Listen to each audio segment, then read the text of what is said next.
Thank you very much. We have continued to scrutinize this entire electoral processes, and when you look at these processes, there are certain propellers which are always very pivotal, and one of them to mention is peace. Now, a number of women-led organizations, amongst others, you talk about the Women's Situation Room, have taken a very deliberate move to ensure that they launch some programs across the West Nile region where the people can be in position to be empowered on how they can actually have access to information, but also in case of anything, they can be in position to inform the necessary authorities. Now, a number of players were invited for a launch of this particular initiative in Arua. I want to strike some conversation with Reverend Con Diana to understand, looking at this particular launch, what is its intended outcome, but also she is one person who has been observing the different electoral cycles. What has been her account of this year's electoral cycle? The call center is here to help the people of the northern region.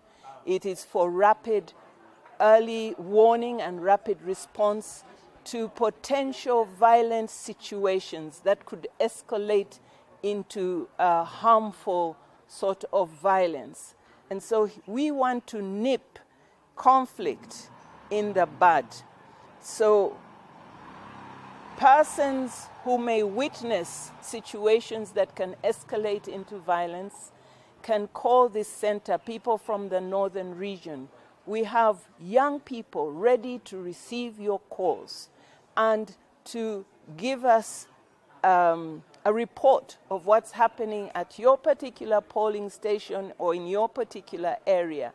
And as the eminent women of the Women's Situation Room, we have the opportunity to to connect with those who can firefight those particular situations.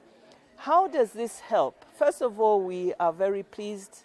Most of us are senior citizens of this nation. We want to leave a legacy of peace. We know it takes years, and indeed we have not been lying down in the past 5 years. We have engaged with all stakeholders of the electoral cycle, and we have indeed spoken about issues to do with peace. This morning, we had different actors here in Arua City. We had the elders of the community. They were here. We had local government. We had political parties. All these people, we have been having conversations around peace and how to intervene in situations that may cause violence. We have had a beautiful launch, and we have called upon all Ugandans to allow wisdom and discernment. Help them choose peace. We have said peace begins with me and peace begins with you. So peace is in our hands. Let's choose peace. What has been the environment that you have been operating on, but also what do you generally say about some of these civil society organizations that almost have similar thematic areas and being suspended? I'm not sure I can make a comment on that, but I want to say that we have also worked with civil society organizations and human rights organizations. Perhaps our approach is what is different.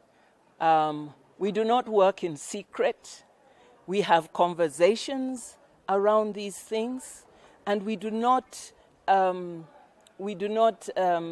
publicize our findings on media to sensationalize them. Instead, we have conversations seeking solutions instead of just trying to catch other people out. So we are looking for solutions for Uganda, and that is our approach. Okay. Thank you very much, Reverend. That is Canon Diana happens to be the person that I've been having the conversation with. Of course, she has been able to confirm to us how they have been operating, but also secondly, what roles the citizens of the country can play to ensure that the peace which is already in existence can be sustained, but also report any kind of isolated violent cases across the country. For now, allow me to say that let me hand you back to my colleague in the studio to continue with the conversations right there. Back to you in the studios.